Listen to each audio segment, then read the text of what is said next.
Renounce your God now, Rafaela. Turn away from his light. It is not holy. It is diseased, and so are you. Burn it all to the ground, Rafaela. No, I screamed. I clapped my palms against my ears and squeezed my eyes shut, but I could still see Berta and hear her hitching laughter. No, no, no. I was not aware that my mouth was still screaming negatives, that my eyes were still screwed shut, that my body was still bound in a tight ball on the floor. Not until a few other sisters, who must have heard my commotion, pushed open the door with a bang and flooded into the small room.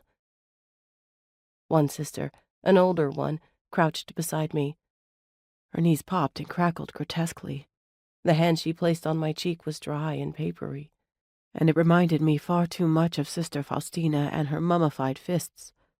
I must have continued screaming, because when the other sisters hoisted me to the wash basin and splashed me with cold water from the jug, a small flood of it entered my mouth.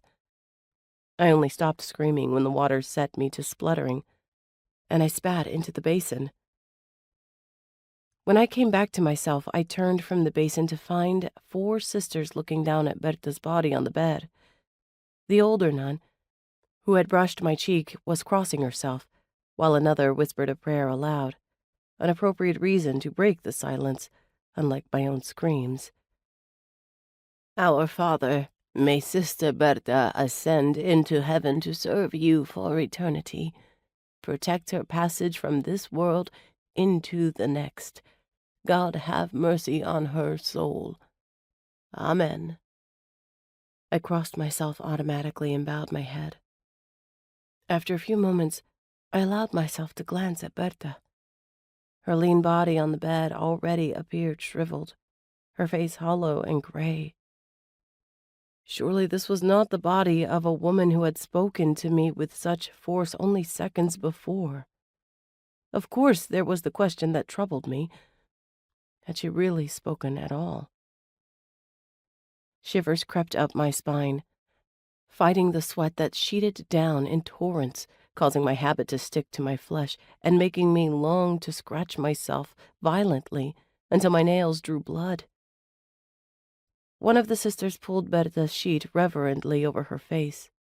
I stood, unsure what to do or where to go. Eventually, a decision appeared to have been made. The older sister turned and glided out of the cell, and the others followed. Before long, I found myself once again alone in the room with Berta, painfully unsure. I crossed myself again and hurried out the door. I did not know where I was going. All I knew was I needed to be away from Berta, away from the threat of her body. As I picked up speed and burst through the dormitory doors and into the drizzly dawn, I thought I heard inhuman cackles of laughter echoing down the hall.